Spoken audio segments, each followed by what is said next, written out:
Okay, we're back. So we need to check in on a couple of things. So today is January 4th. The first thing that we need to check in on is your grades. So next week is the end of term, and you guys, I won't see you next week because you only have school Monday and then virtual learning Tuesday. And Tuesday is your day. Yes? And then I don't know, vacation time for the next 3 days for you guys, right? So, we need to check in on what your final grade will be. I was going to put exam 4 on this term's grade, but I'm not going to.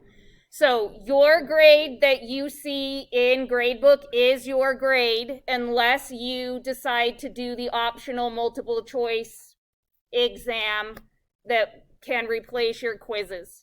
Does this make sense? You're sure? Okay, I will get the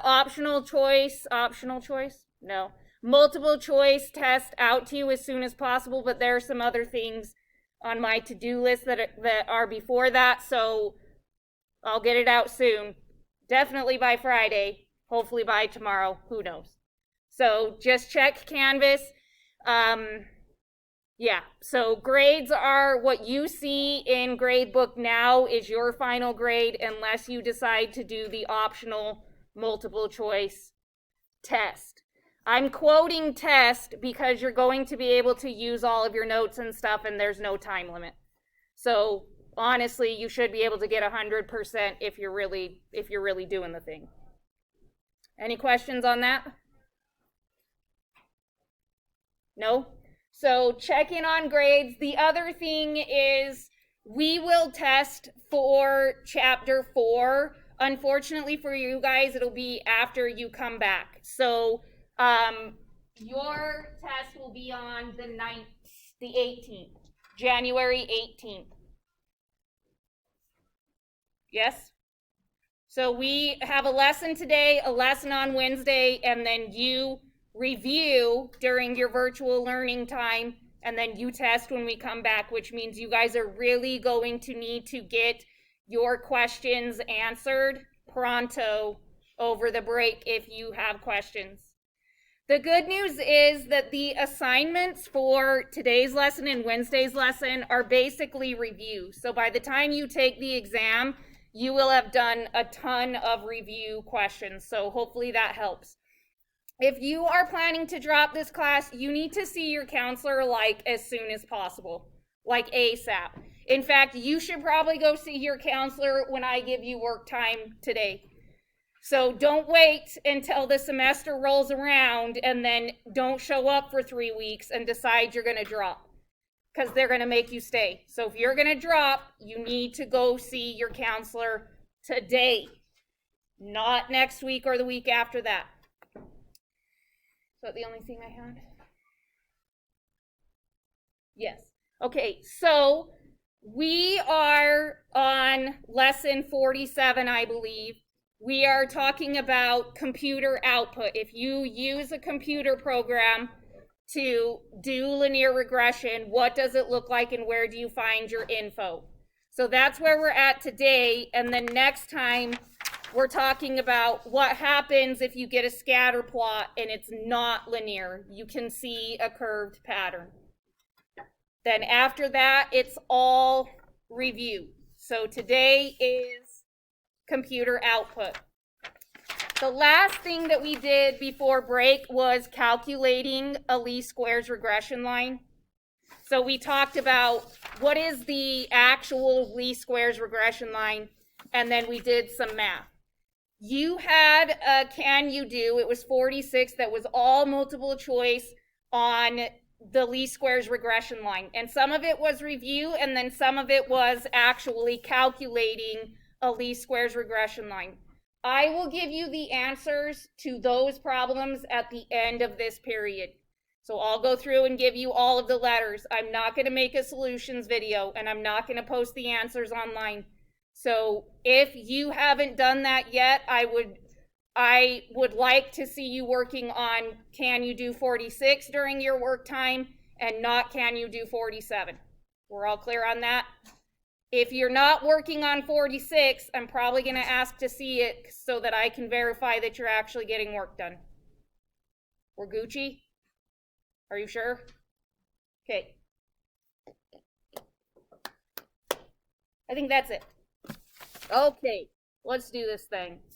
So, literally today, as I mentioned before, is just where do you find the info that you need on a computer output of linear regression. So if you're using a computer program, most of the time they look very similar to what I have here and here.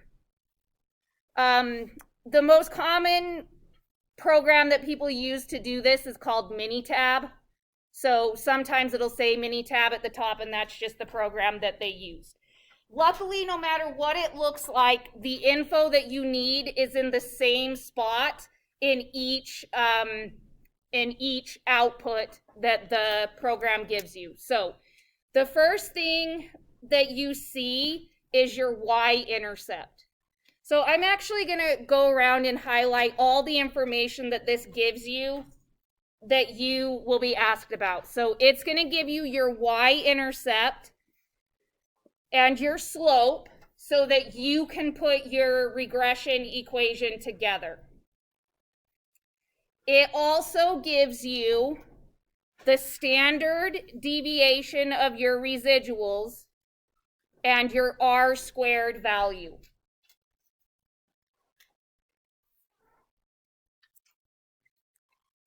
So slope and y-intercept for your regression line, and then S and R-squared so that you can analyze the fit of your regression line.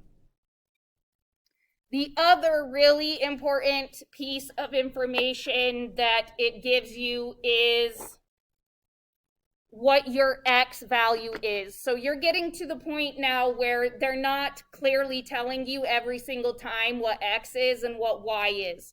So this,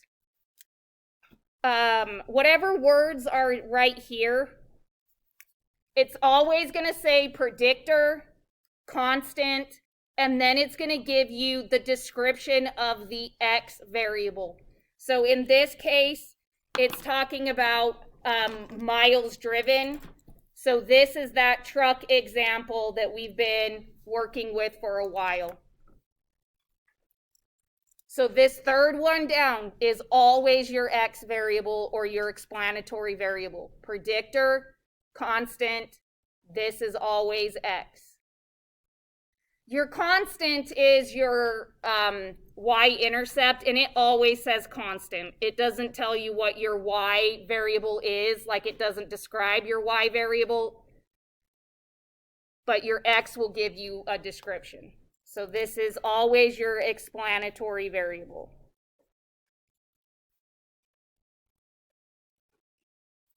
And then we'll come back and look at R in a moment as we do this problem. So from the four things that I highlighted, you can see the arrows pointing toward the values for each. These positions will always be the same. The output might look a little bit different, but these positions are the same. Everything else you can ignore. So standard error of the coefficient, you can ignore all of that. This is a t-value and a p-value. Eventually you'll know what that is. R-squared adjusted we don't use. So literally the only things you need to worry about at this point are the things we have highlighted. You can ignore everything else and should ignore everything else. Okay, so let's learn about this by doing an example. A random sample of 15 high school students was selected from the US database. The foot length in centimeters and the height in centimeters of each student in the sample were recorded. And then this is your computer output. What is the equation of the least squares regression line that describes the relationship between foot length and height? So I'm going to go through and highlight the values that I know I'm going to need. I'm going to need this 10341, 27469, R squared, and S.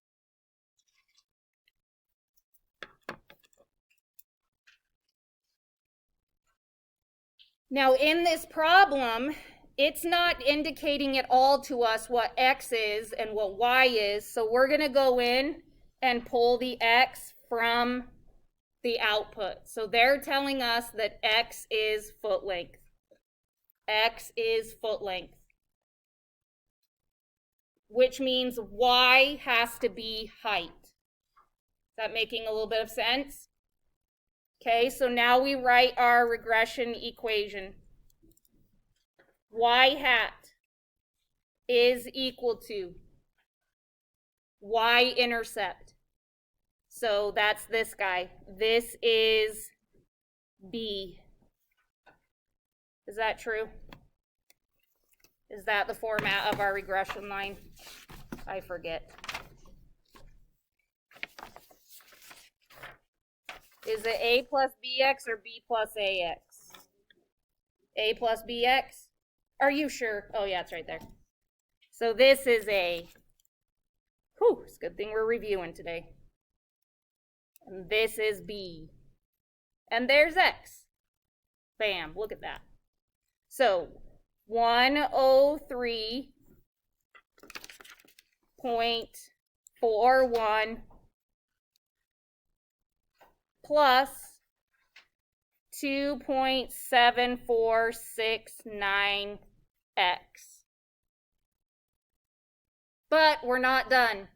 Because remember, every single time we write a regression line, we have to say where X is and Y hat is. So you guys fill in your where X is and where Y hat is. You should have your line. Now you're just defining your variable.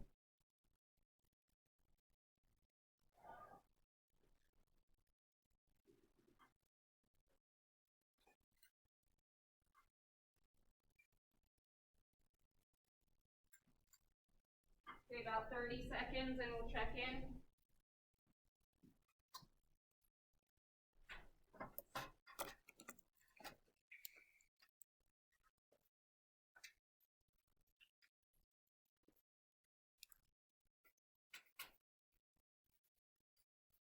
$15.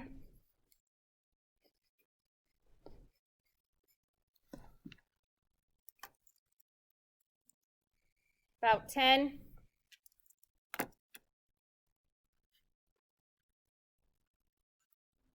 Okay, I have X is foot length and Y hat is predicted height.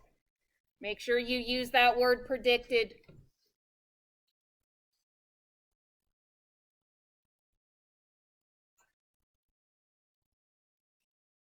Okay, next up is average size of the residuals. Average size of the residuals.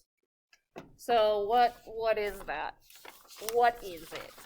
So I'm going to go back through my notes and see if I can figure out what it is. So that's S. Our S value is 795126. So average size of the residuals is S.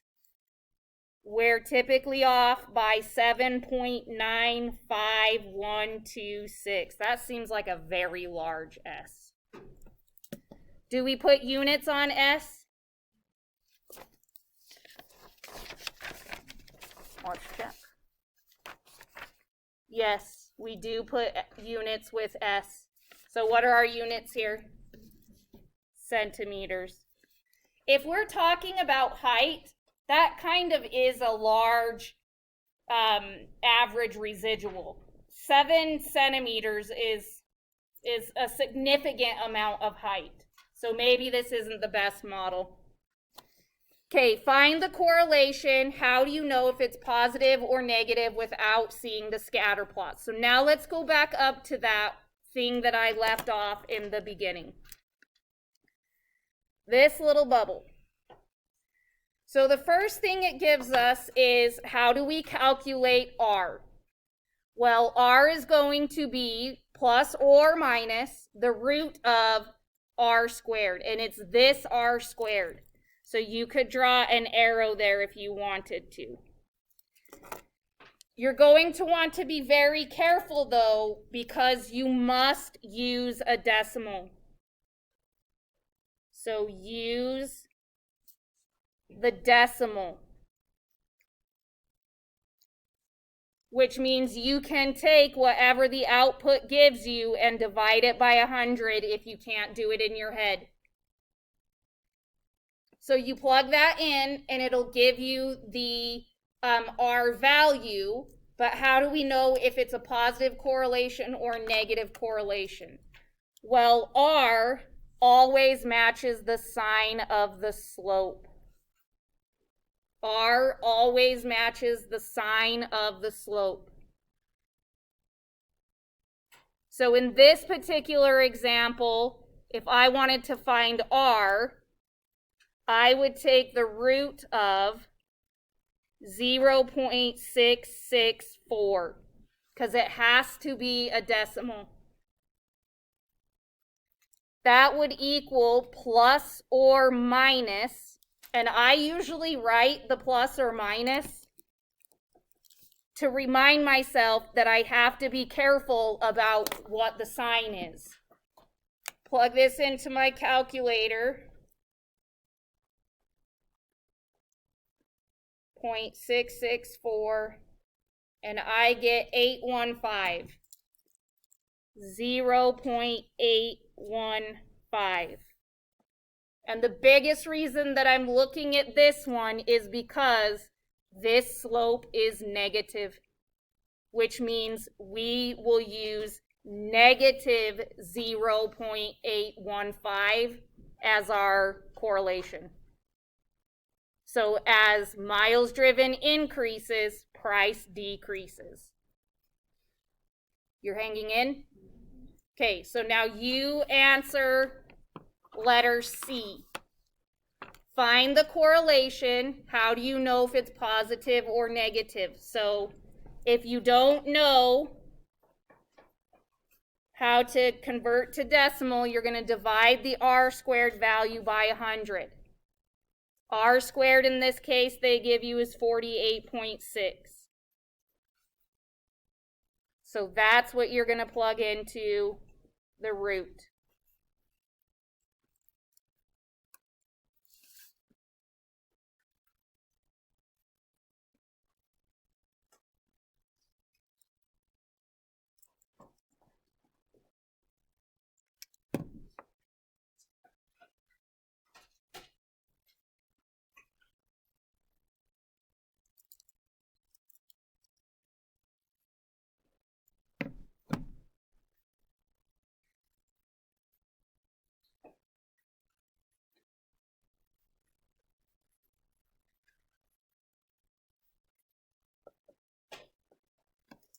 I'm going to walk through to see where you guys are at, and then we'll check answer.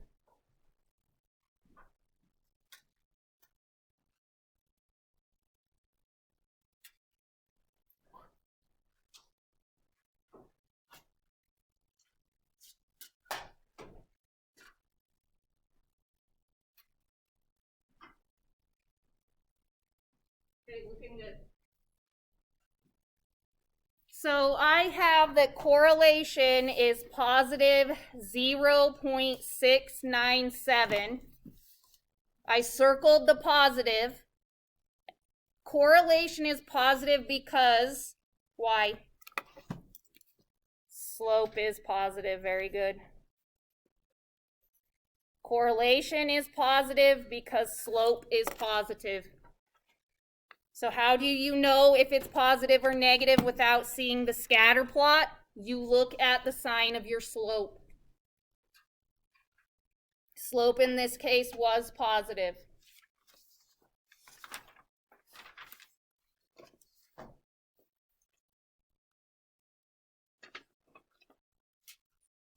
You're okay?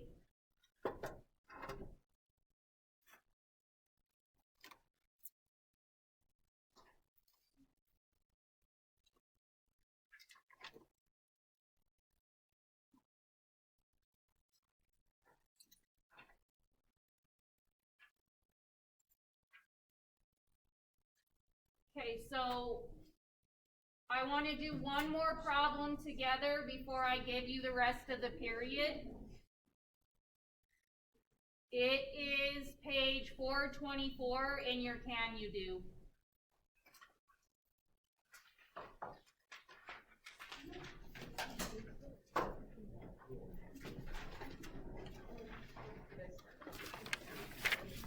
Doing one more together.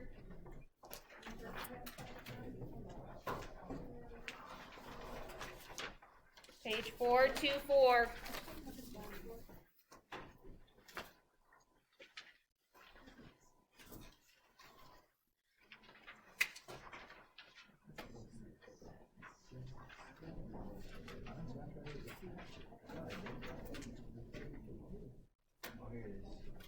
Okay, so this says, does social rejection hurt? The computer output below summarizes data from a study that shows that social exclusion causes real pain. That is, activity in an area of the brain that responds to physical pain goes up as distress from social exclusion goes up. A scatter plot shows a moderately strong linear relationship. The figure below shows the Minitab regression output for this data or these data. So what they're saying is that when you experience physical pain, there's a certain area of your brain that lights up, and that same area lights up when you experience social rejection. So the first thing that they want to know is, what is the least squares regression line for predicting brain activity from social distress score? So you guys pull that information from the Minitab output, and then we will check in. I'm going to walk around while you do it so that I know how much time you need. You got at least a minute. You're doing A.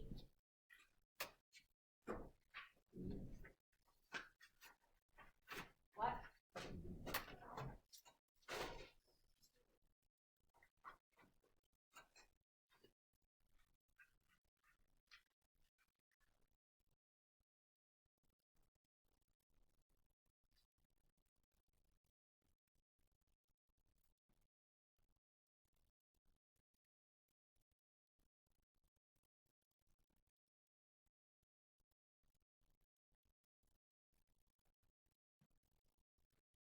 About 45.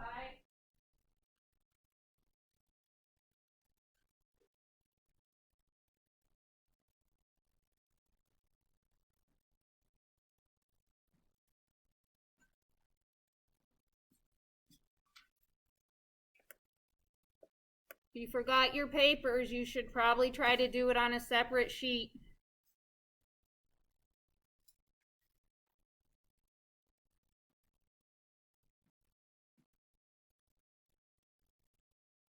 About 30.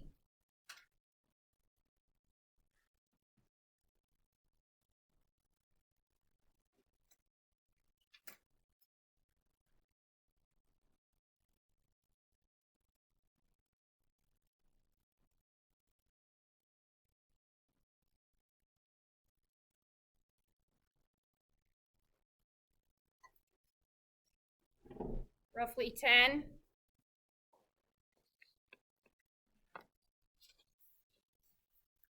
Three.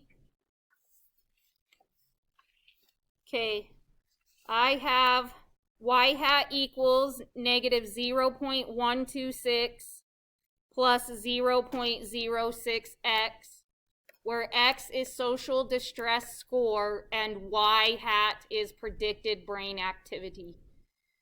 You can round or not round, that's up to you. If you did not round, that's perfectly acceptable. We're okay on that one? Was that a yes? Okay, use the LSRL to predict brain activity for a social distress score of 2. So you're using that same equation and just plugging in 2. Make sure you show work. It's like 45 seconds on this one. It's pretty quick.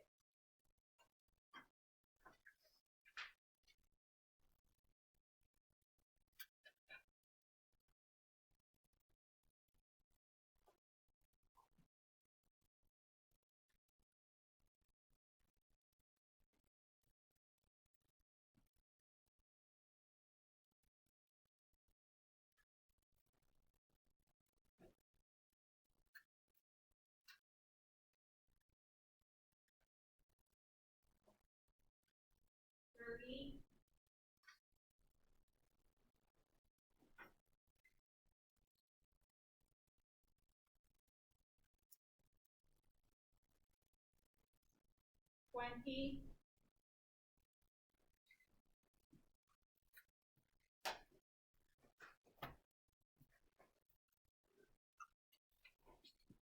About 10.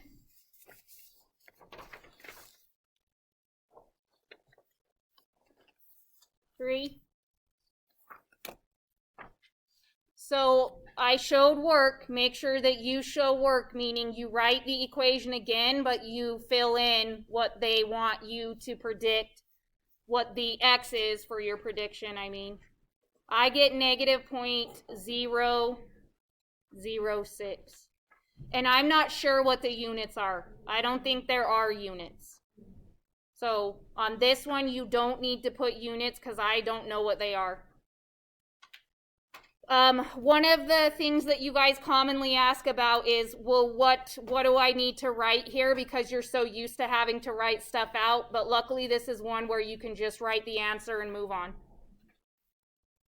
Okay, next up is what percent of the variation in brain activity among these subjects is accounted for by the straight line relationship with social distress score. So if you have no idea what they're even asking about, you need to go back through your notes and see if you can find what they're referring to. But it has to be one of those 4 values that we highlighted.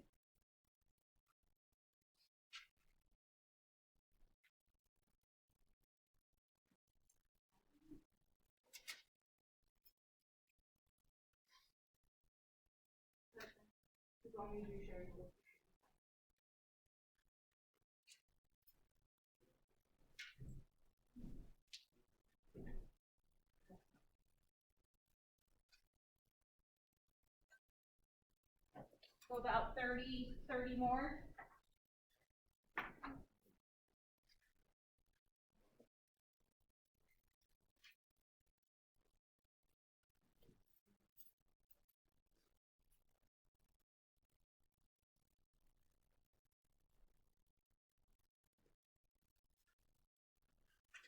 About 10.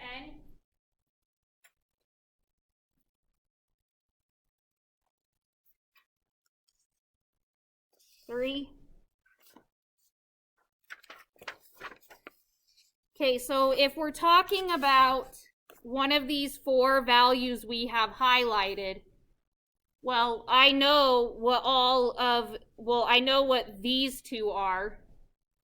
That's A and B, and I know that this is the average size of my residuals, so whether I remember the definition for R squared or not, by deduction I know it has to be R squared.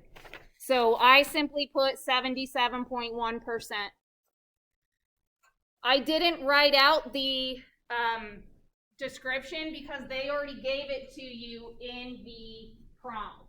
So I didn't say about 77.1% of the variation in blah, blah, blah, blah, blah. On this last one, I forgot to mention if you got a different number than me, you're probably fine, especially if you didn't round. So as long as you show your work, you're fine. Okay, next up, D. Use the information in the figure to find the correlation R between social distress and brain activity. How do you know if it's positive or negative?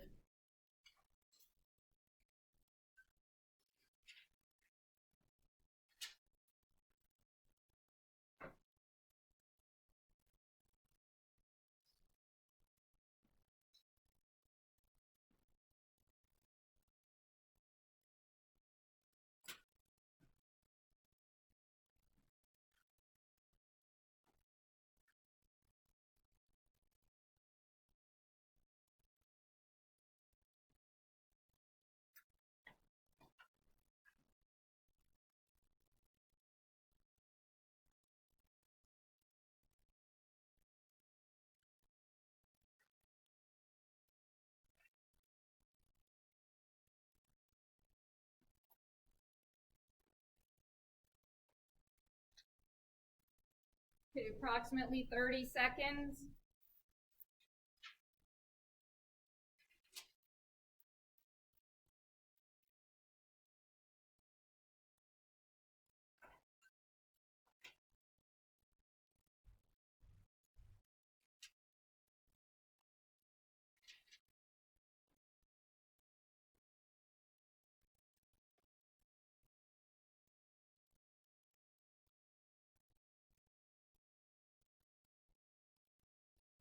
About 10.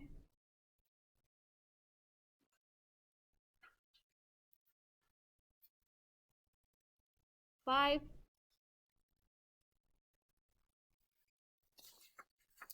So I have that R is positive 0.878. R is positive because slope is positive. Is that what you guys got? So one last question. Interpret the value of S in this setting. Interpret the value of S.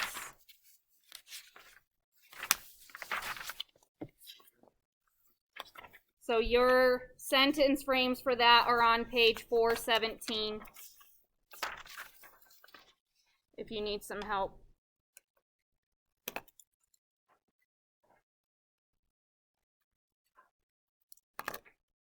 Sentence frames for that guy are on page 417.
$30.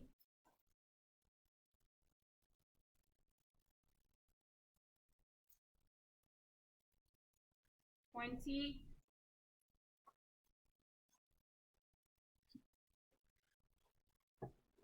10.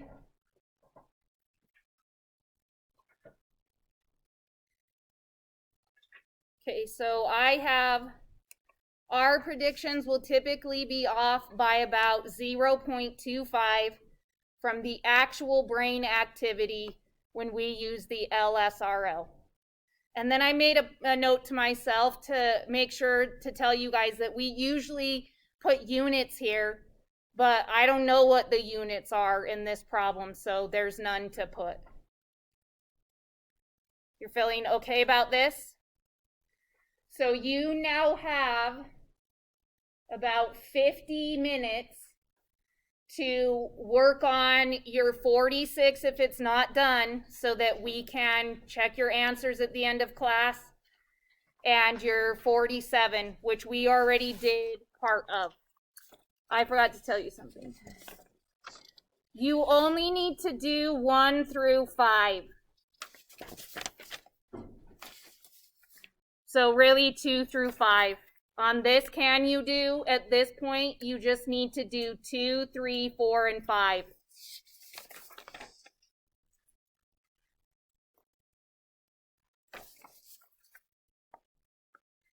So do 2 through 5 for now.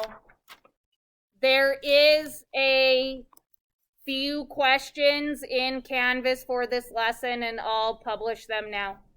Then I'll be walking around to help you guys for the rest of the period. Everybody understands what's happening?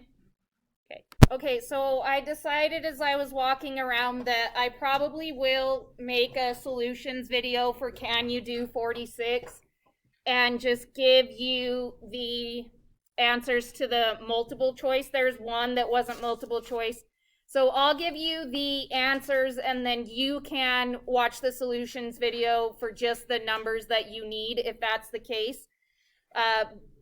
Before I get into the solutions, let me just remind you that number one, the numbering on your notes now should really help you be able to keep your notes organized. And number two, we're now into the part, like I said at the beginning of this lesson, where we're starting to review. And today's lesson, last time's lesson, next time's lesson, all include review problems.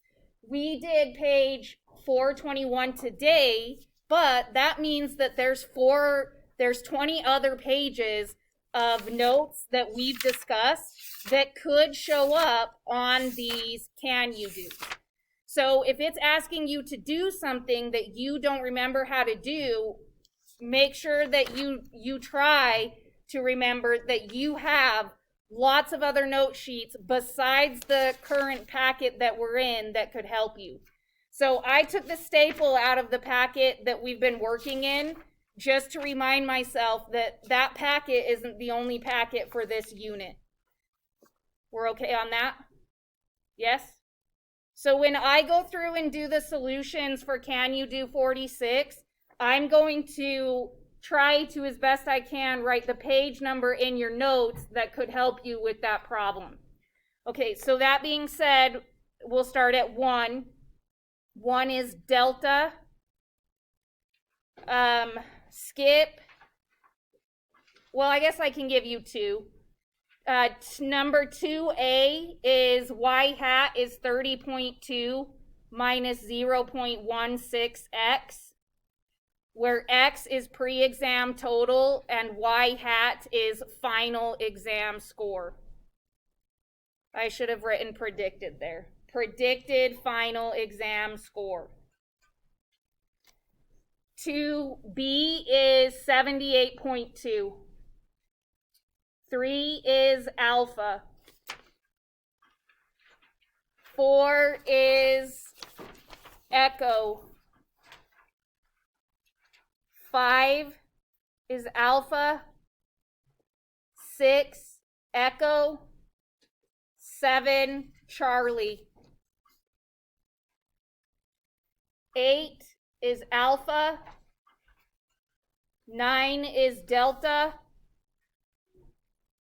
10, I didn't do. What is 10? Why didn't I do this problem? B as in boy? E as in echo? Okay, I'll do it before I make the solutions video. That residual seems too big. B, I think it's B as in boy, because you got to do 60 subtract 62.2. So I'm pretty sure 10 is B as in boy. 11 is B or beta or boy. 12 is delta. And that's it. One last thing. And we still have 10 minutes, so don't get too crazy. On this problem, number 3, I included this in your Can You Do because it was a test question last year for this unit, and almost every single person missed it. So this is a really good question to check your understanding of linear regression.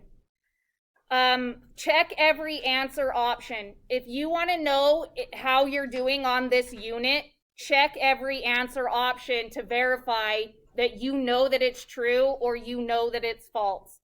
And then definitely watch the solutions for this problem. We're good? Okay, you still have 10 minutes to work if you need it.